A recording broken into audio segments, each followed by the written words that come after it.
vida. O sangue que dá, que oferece, que retribui, que se entrega. Esse sangue é o sangue que dá vida. Hoje, 8 de abril de 2012, domingo. Vamos orar ao nosso Deus. Senhor Jesus, eu te peço, Senhor, agora em oração, mas antes de pedir, quero te agradecer. Te agradecer pelas portas abertas, por esse ponto, Senhor Jesus, onde está levantada a tua igreja bendita, abençoada, onde nos reunimos para ouvir a tua voz, ouvir a tua mensagem, para nos fortificar, orientar, nos colocar firmes os nossos pés, joelhos, a nossa mente, o nosso coração. Muito obrigado, Jesus. E agora eu te peço que o Senhor ilumine cada vez mais os olhos dos corações das pessoas que aqui estão, para que entendam, Senhor, o que o Senhor irá falar agora, se comunicar, transmitir pelo teu Santo Espírito. Jesus, usa-me. Estou totalmente anulado, Senhor, para que o Senhor opere em mim a mensagem que o Senhor tem para esta noite. Que possamos retê-la no coração de eleito, de abençoado, e dar frutos multiplicados, Senhor, multiplicados, infinitamente mais, para as pessoas com as quais nós nos relacionamos, para que também recebam essa palavra de vida, de esperança, como nós cantamos agora há pouco, de sonhos. Muitas vezes querem sufocar o nosso coração e jogar-nos numa cova cheia de leões, mas o Senhor está conosco ali. Muito maiores são aqueles que estão conosco do que aqueles que estão aí nesse mundo. Muito obrigado por isso, Jesus, por esse entendimento. Amém? O povo que assim crê, diga amém, amém. Meu Senhor, amém.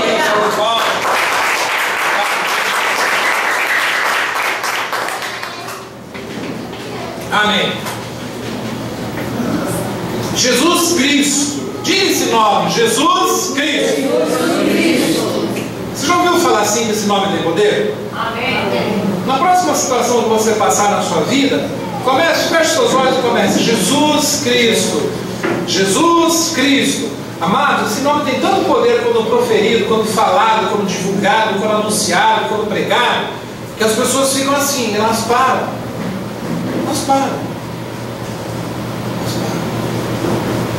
Comece a entender o quanto Jesus quer te usar para que você seja usado por Ele. Tá? Comece a entender isso, a compreender isso.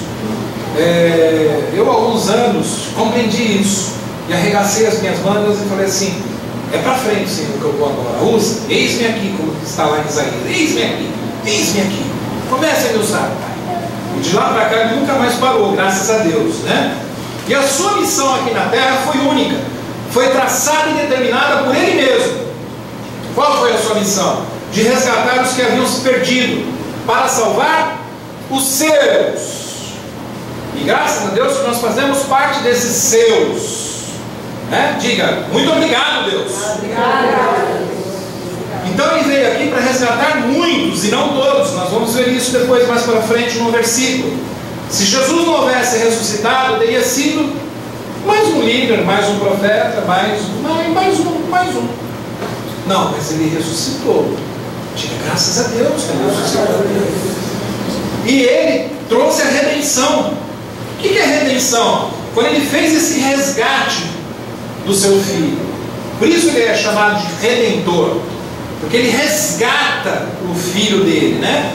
Do que? Da maldição, resgata da morte, resgata do pecado, resgata de tantas outras coisas, né? Ruins. O ponto alto da nossa fé é isso, é a redenção, é a justificação, é a ressuscitação. Esse é o ponto alto.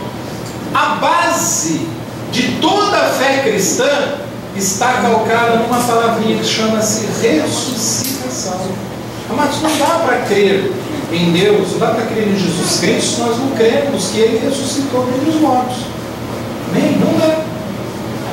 A nossa visão não pode ser apenas de um Jesus que viveu entre nós. Não pode. Não pode ser apenas de um Jesus que está contado na Bíblia, lá em Mateus, Marcos, Lucas e João. Não.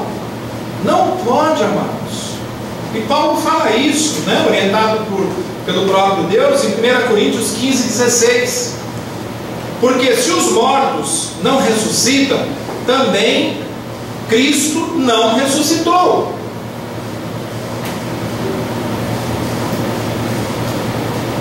17.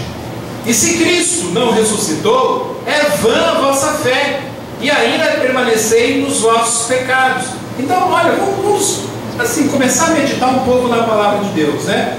Ele diz aqui, Paulo, né, em Coríntios, porque se os mortos não ressuscitam, também Cristo não ressuscitou. E se Cristo não ressuscitou, é vã. O que significa uma coisa vã?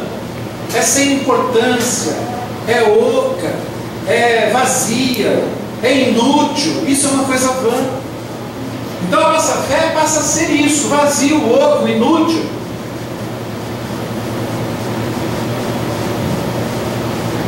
Se nós não crermos dessa maneira. Amém? Paulo está dizendo isso com muita claridade aqui, ó.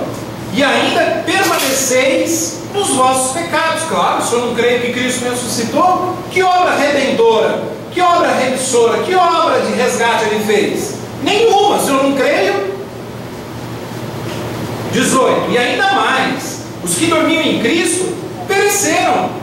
Se a nossa esperança em Cristo se limita apenas a esta vida, somos os mais infelizes de todos os homens. Imagina, se naquilo que eu creio ou espero de Deus se limita a esta terra, essa vida terrena, essa vida natural de comer, beber, dormir, se relacionar, comprar, vender, fazer amigos e tal. Minha vida é essa. Eu sou a mais infeliz da criatura sobre essa terra. Eu tenho que crer num Jesus lá no paraíso. Eu tenho que crer num Jesus que está me esperando. Eu tenho que crer num Jesus que traz essa mensagem para eu me agarrar nela, parar de olhar para as coisas naturais e começar a crer no sobrenatural de Deus. Amém, igreja? Amém. Antes era necessário, antes de Cristo ter ido para a cruz e ter morrido por mim, por você, nesse resgate que ele fez por nós, era necessário um outro sangue, porque não havia ainda essa redenção, não havia ainda esse resgate. Então havia necessidade de sangue, mas um sangue expiatório. E isso era feito não com o sangue de um homem, era feito com sangue de animal. Acompanhe isso em Êxodo 30:10. E o sangue era um sangue de cordeiro, tá? Uma vez por ano, uma vez no ano, Arão fará expiação sobre os chifres do altar, com o sangue da oferta pelo pecado. Uma vez no ano fará expiação sobre ele, pelas vossas gerações. Santíssimo é ao Senhor. O que? Fazer isso aqui uma vez no ano. Uma vez no ano se fazia essa expiação, se oferecia esse sangue com chifres no altar, como oferta pelo pecado. Então, as pessoas praticavam o pecado, ele pegava o sangue de um animal num chifre e levava para o altar. Essa expiação era para reparar esses pecados todos. Por quê? Porque abrandava, suavizava, acalmava a ira de Deus sobre os homens, sobre as pessoas, homens, mulheres, sobre todos. Fazendo isso era santíssimo ao Senhor. Pastor, mas quem definiu isso? O próprio Deus, mas isso era lá atrás, no Antigo Testamento. A gente precisa entender como tudo isso aconteceu. E por que o sangue? E por que uma vez por ano? Porque a vida estava na carne. Esse sangue, ele estava sendo expiado, mas não dava vida alguma no Espírito. Ele abrandava a ira de Deus no pecado na carne, mas nada no Espírito. Apenas mantinha vivo, mas não dava vida eterna. Veja isso em Levítico 17:11. Porque a vida da carne está no sangue. Porque a vida da carne está no sangue. Você já está começando agora a compreender um pouco o título da mensagem, né? O sangue que dá vida. Esse sangue estava onde? Estava na carne. Mas tudo isso no Antigo Testamento que nós estamos vendo, amados, são coisas naturais, coisas palpáveis, coisas de 1 mais 1 igual a 2. Daqui a pouco nós vamos entrar na questão do Espírito, com Jesus, tá? Vamos continuar aqui. Eu vos tenho dado sobre o altar, para fazer expiação, para abrandar a ira de Deus, pela vossa alma, porquanto é o sangue que fará expiação, essa brandura de Deus, em virtude da vida. Então, para que a gente pudesse continuar tendo vida, se oferecia esse sangue, um sangue de animal, sangue de cordeiro, e esse cordeiro não podia ter defeito nenhum, orelhinha perfeita, pele perfeita, sem nenhum machucadinho, para oferecer a Deus, e aí Deus recebia e abrandava a sua ira sobre o povo que pecava. Está vendo como era tudo muito físico, muito material, muita coisa para ver, muita coisa para pegar? Era cordeirinho, era sangue, era chifre, era altar, uma vez no ano, cerimonial, tudo matematicamente calculado, organizado, racional demais, né? A igreja está acompanhando? Excelente. Então, onde começou isso, pastor? Quando eles saíram do mundo do Egito e entrariam no mundo de Deus, libertos e sarados, mas precisava da vida, precisava ter essa vida por meio desse sangue. Acompanhe isso em Êxodo 12, 2 e 3. Esse mês vos será o principal dos meses, será o primeiro mês do ano. 3. Falai a toda a congregação de Israel, dizendo: aos 10 deste mês, cada um tomará para si um cordeiro, segundo a casa dos pais, um cordeiro para cada família. E como é que eles fariam isso? Sim, o cordeiro será sem defeito, que eu falei agora, macho, teria que ser sem defeito, e macho de 1 ano. Podereis tomar um cordeiro ou um cabrito. 6. E os guardareis até o 14º dia deste mês, e todo o ajuntamento da congregação de Israel o imolará no crepúsculo da tarde. Imolará, ou matará, certo? Ou entregará, tá? Pode ver que está se falando aqui de um cordeiro, animal, sem defeito, para ser entregue, para abrandar a ira de Deus durante 1 ano, pelos nossos pecados, não nossos hoje, lá de trás, quando o pessoal estava saindo do Egito, tá?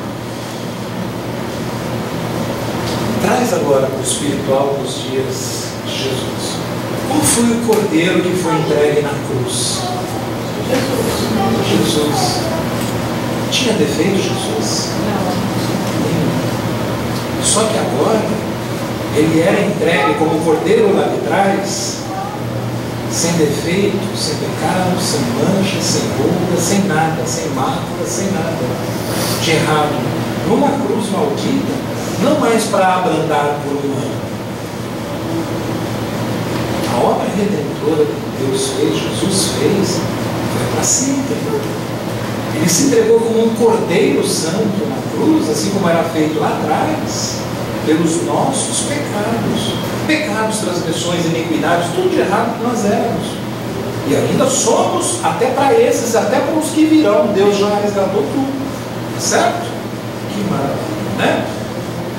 E ele fala aqui, né, que e todo ajuntamento da congregação, os 6, né, de Israel, o imolará no crepúsculo da tarde. Quando foi que Cristo foi para a cruz?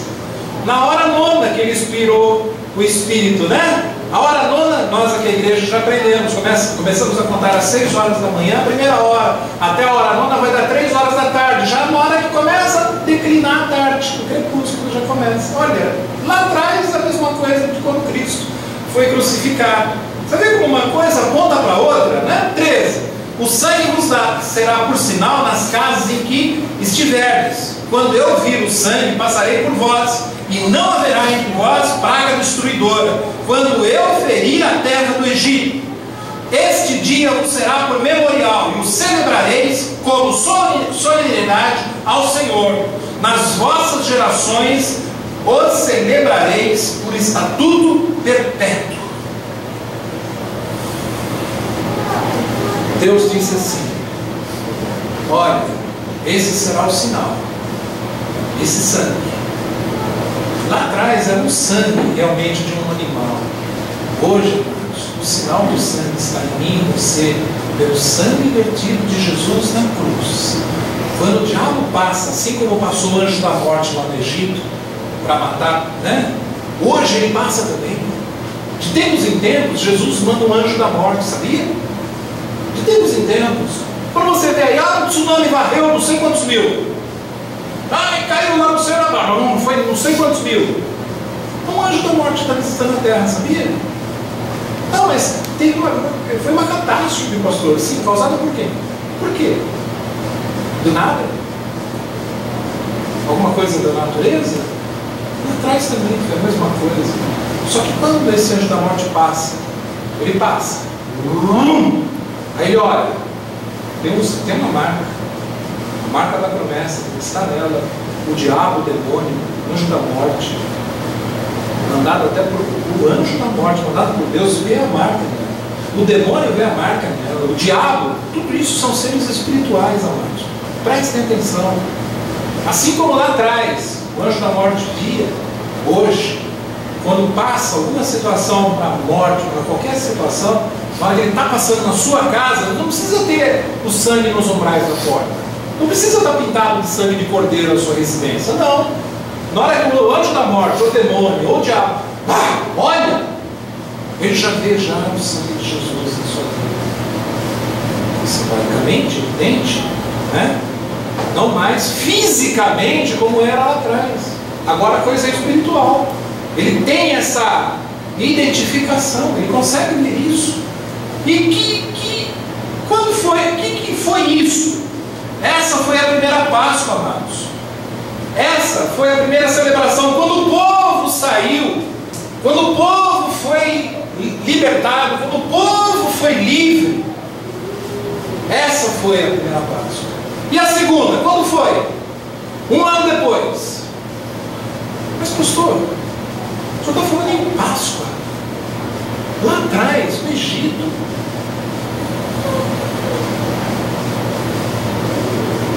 Está dando uma confusão agora na minha cabeça.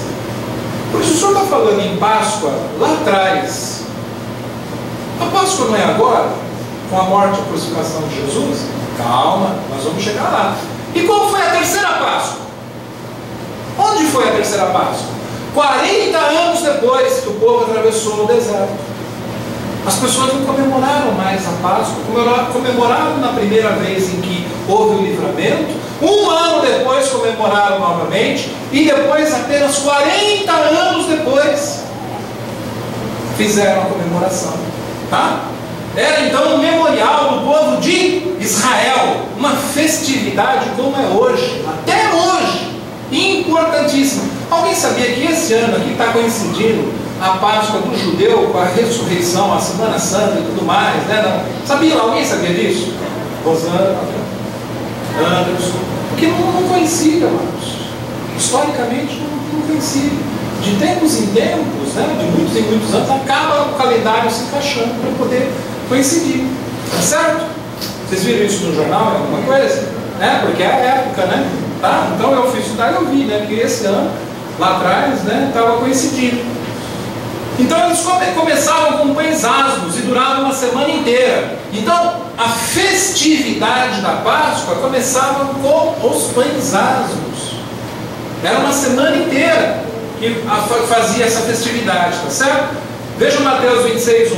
Tendo Jesus acabado todos esses ensinamentos, disse aos seus discípulos: sabeis que daqui a 2 dias celebrar-se-á a Páscoa, e o Filho do Homem será entregue para ser crucificado. Já estamos lá na frente agora. Entendemos que a Páscoa foi instituída com a libertação do povo.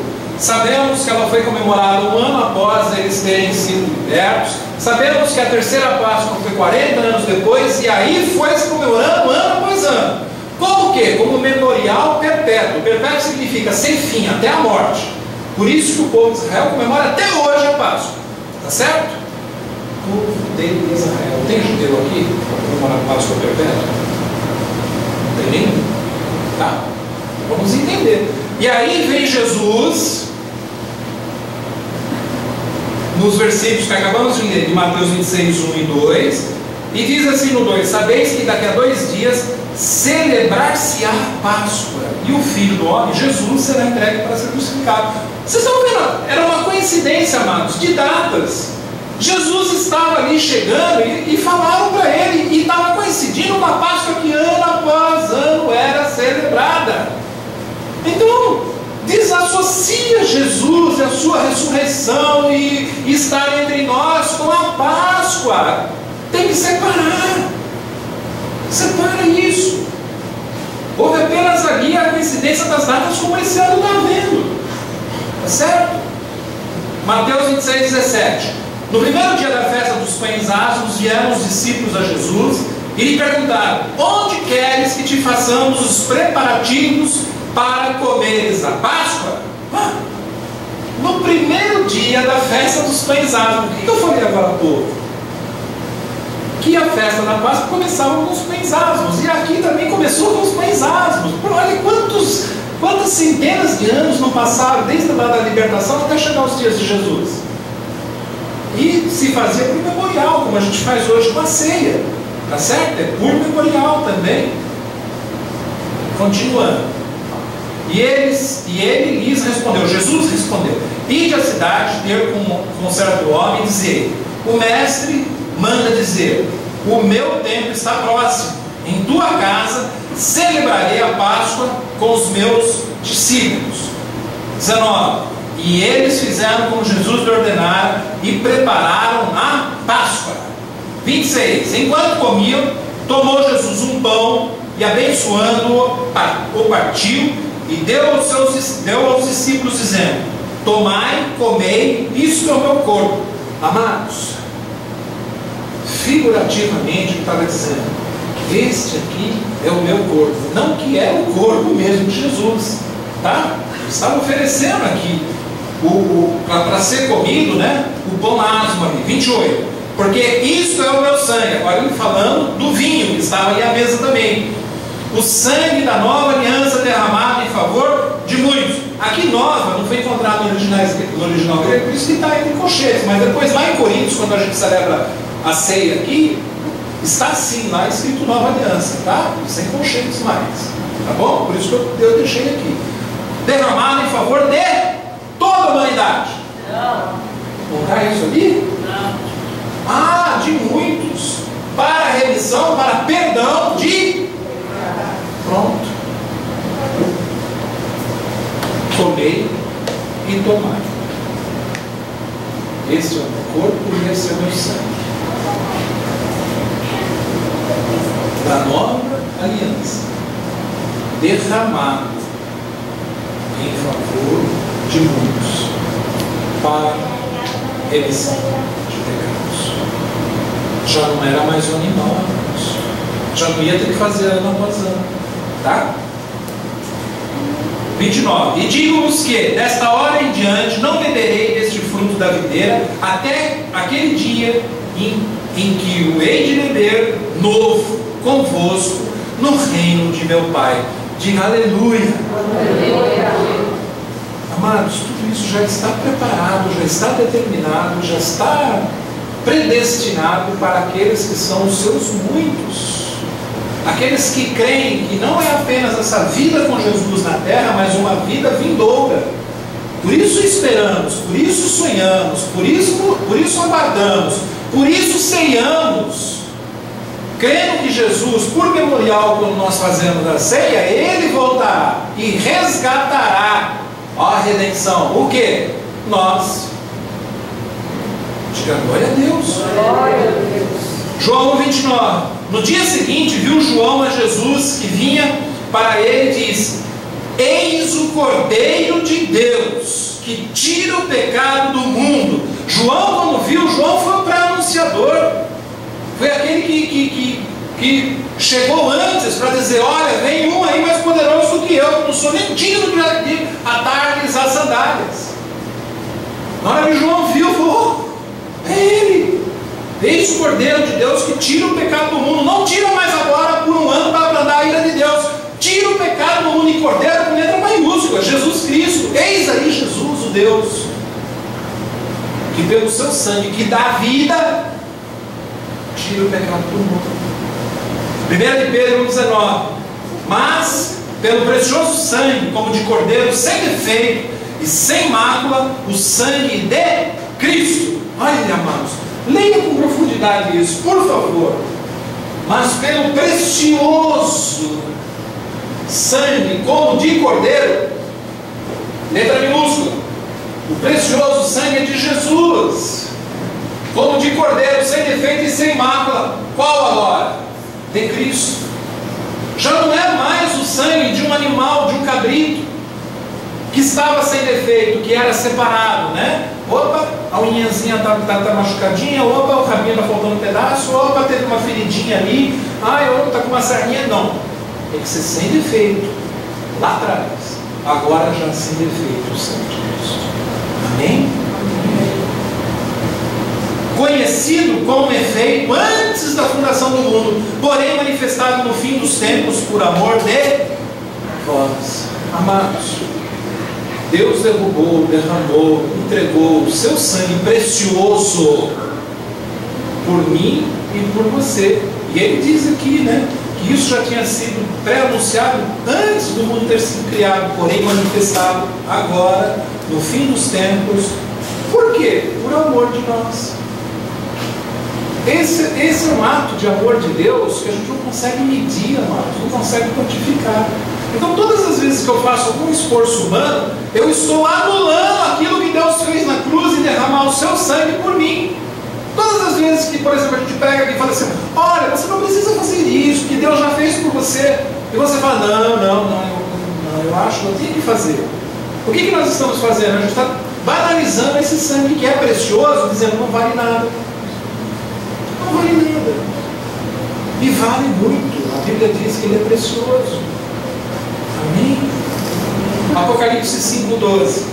Proclamando em grande voz: digno é o Cordeiro, com letra maiúscula, que foi morto, de receber o poder. Ele recebe o poder, ele recebe a riqueza, ele recebe a sabedoria, a força, a honra e glória e louvor. Esse Cordeiro com letra maiúscula, o próprio Senhor Jesus Cristo. E por que foi tudo desse jeito, pastor? Porque foi tudo assim determinado pelo próprio Senhor Jesus Cristo.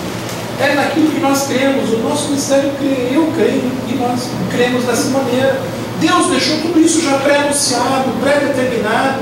Por isso a predestinação é a espinha dorsal de toda a Bíblia Sagrada. Atos 2:23 fala isso. Sendo esse entregue pelo determinado desígnio, olha, sendo esse entregue pelo determinado desígnio e presciência de Deus, né? Antes ele já tinha determinado isso. Vós o matastes, crucificando por mãos de iníquos. Olha, totalmente determinado pelo próprio Senhor Jesus. Está escrito em Atos 2:23. É por isso, Deus é um Deus de desígnios. Deus, pela sua presciência, determinou que fosse dessa maneira. Quando ele está lá no jardim, né, aquele alvoroço todo, Pedro lá junto com ele, e chegaram os romanos para prender, né? Jesus chega assim e fala assim: quem vocês procuram? Mas não era chegada a hora de Jesus ainda. Você vê, o próprio Senhor Jesus fala com todos os guardas que estavam procurando ele. Quem vocês procuram? E como fumaça, né? Que não era chegada aí no momento da determinação, da presciência de Jesus ir para a cruz crucificado. Que maravilha, amados, que maravilha. Hebreus 10:11. Olha, todo sacerdote se apresenta dia após dia a exercer o serviço sagrado e oferecer muitas vezes os mesmos sacrifícios, que nunca jamais podem remover pecados, aguardando daí em diante até que os seus inimigos sejam postos por estrado dos seus pés. Em todo tempo, amados, as pessoas aguardam isso aqui, porque sempre havia um sacerdote que dia após dia ia exercer esse serviço. Pega no Hebreus 10:11, filha, coloca lá, por favor. 10:11. Então, dia após dia, esse sacerdote ia exercer esse serviço, e é um serviço sagrado, de oferecer muitas vezes os mesmos sacrifícios, que nunca jamais podem remover pecados. Então ele fazia isso muitas vezes. Quando eram essas muitas vezes? Todos os anos, amados. Ia lá, matava o cordeirinho, tal, e aí o sacerdote ia, placava a ira de Deus, entrava ano, saia ano, entrava ano, saia ano. Fazia isso até hoje. Aí vem o Messias prometido que eles rejeitaram. Ele morreu por mim, por você, para a gente não ficar fazendo isso ano após ano. Percebe? Aí vem no 14. Porque com uma única oferta aperfeiçoou para até amanhã.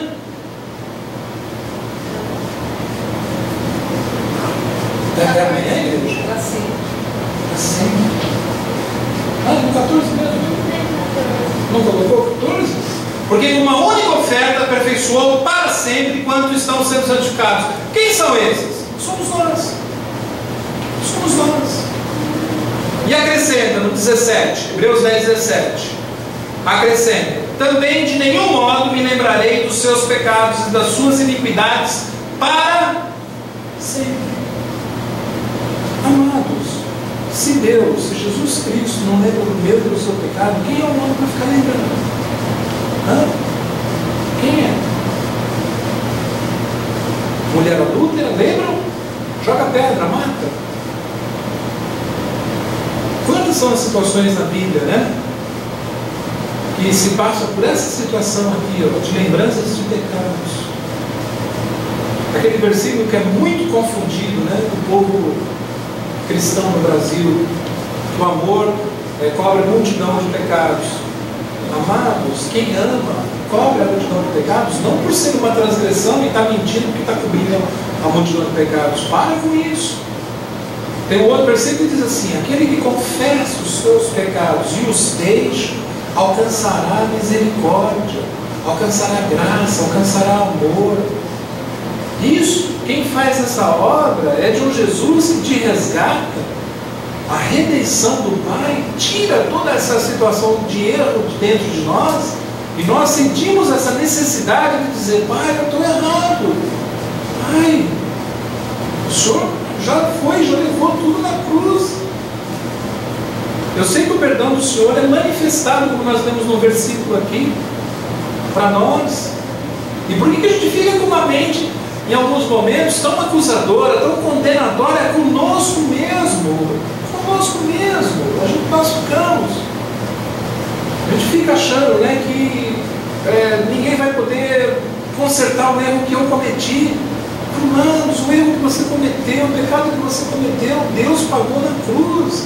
Agora, a sua função é: confesse-o e deixe para alcançar o amor e a misericórdia de Deus. O que acontece? A pessoa não confessa, e não é um confessionário auricular como é na igreja romana, tem que chegar no bar, fiz isso. Não. Se você quiser fazer com o pastor, também pode fazer, não tem problema nenhum. Mas é para você chegar com Jesus e falar: Pai, eu errei, Pai, eu pequei, eu fiz uma coisa que não te agradou, no seu coração, eu sei que o Senhor está aí triste comigo, mas a sua mão estendida para aplacar todo o pecado, toda a transgressão, toda a iniquidade, todo o erro. Eu quero me fazer valer do que está escrito a meu respeito na Bíblia, na tua palavra, Senhor. Eu sei que o Senhor está me ouvindo. E eu quero alcançar agora, Senhor, o teu amor manifestado, a sua misericórdia.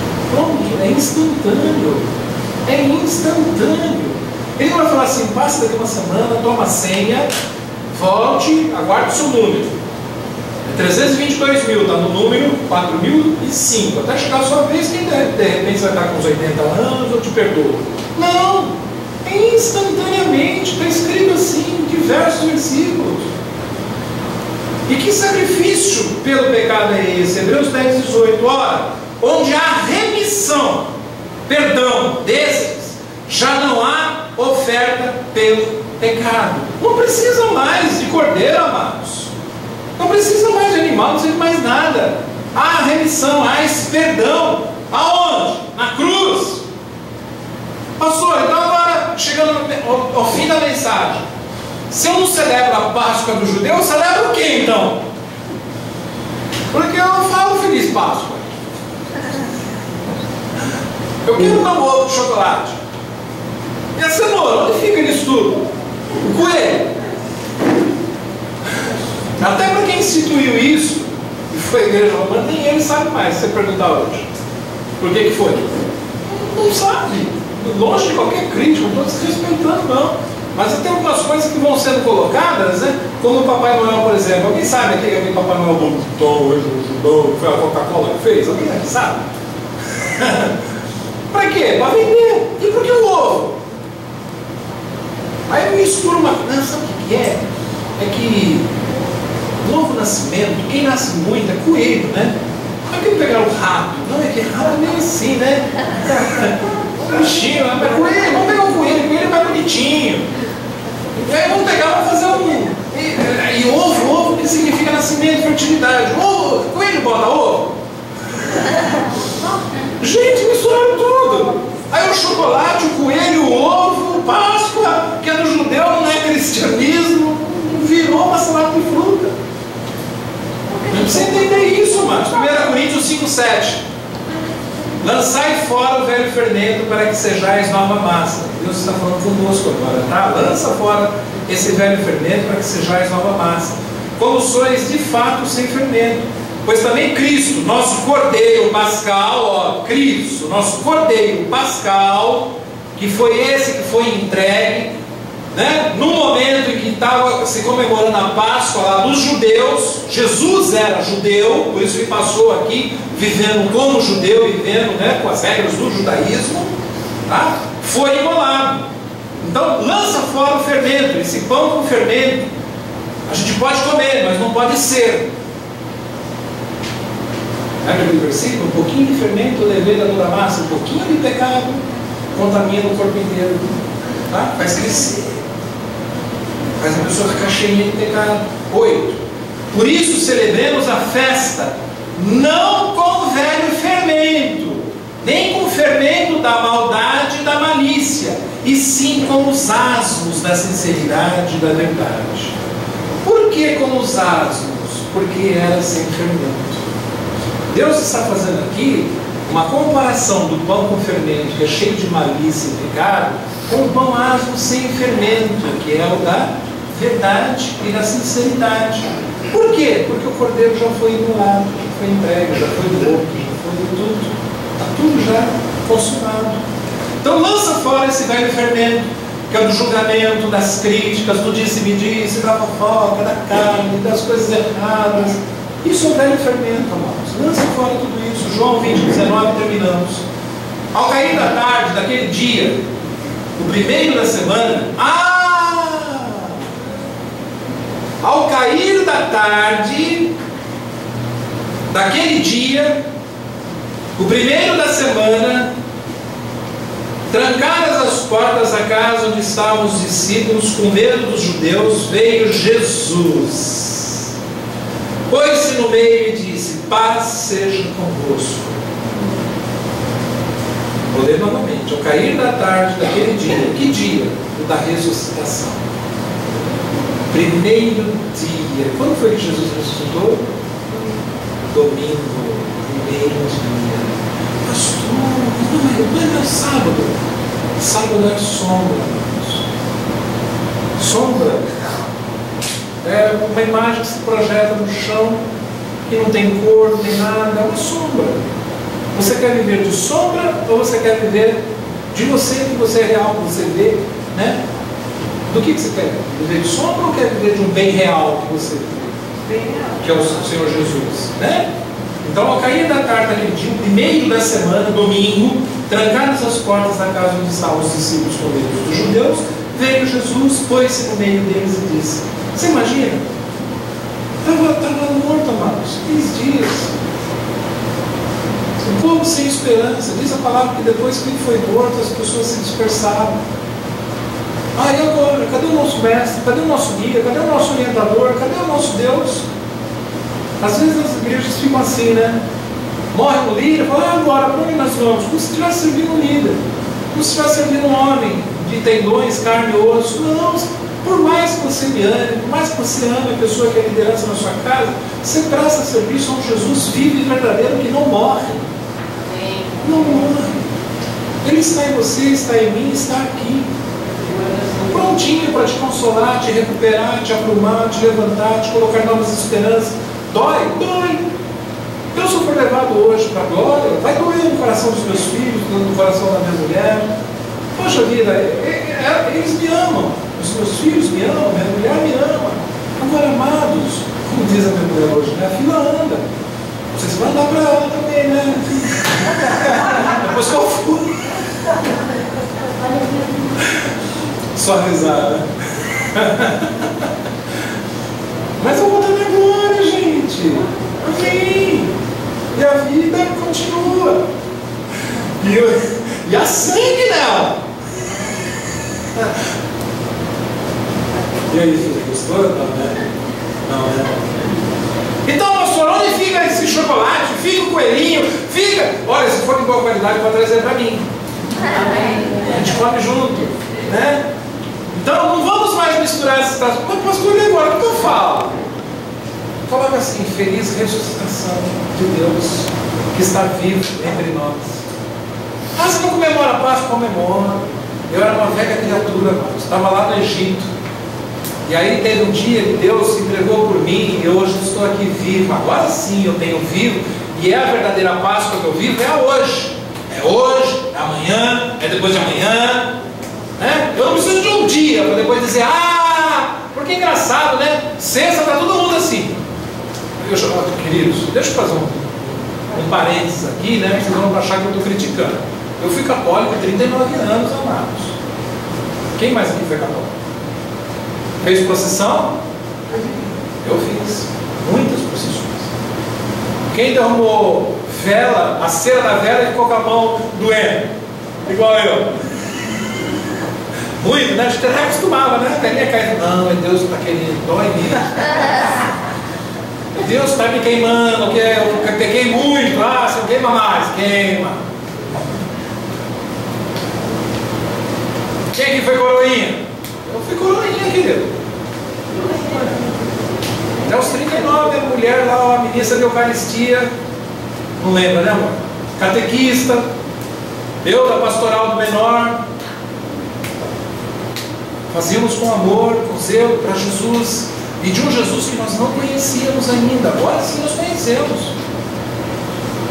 Na quaresma, eu colocava um pano roxo, cobria, né? Quem lembra disso? Um pano roxo em cima lá do rosto de Jesus, que cobria ele inteirinho. Mas por que eu coloco esse pano aí roxo desse jeito? Não pode ver que é um período que a gente precisa respeitar, não pode comer carne, não pode isso, não pode aquilo. Não sei por quê. Para de perguntar, menino. Para de perguntar.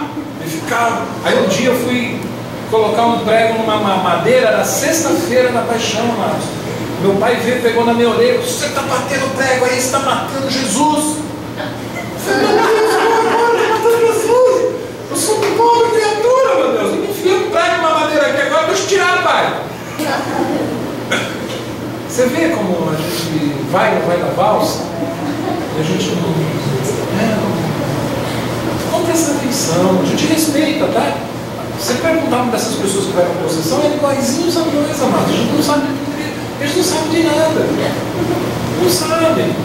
Não sabem que em Páscoa não tem a ver com Jesus, que era lá de trás, a libertação do Egito. Vamos colocar em pé?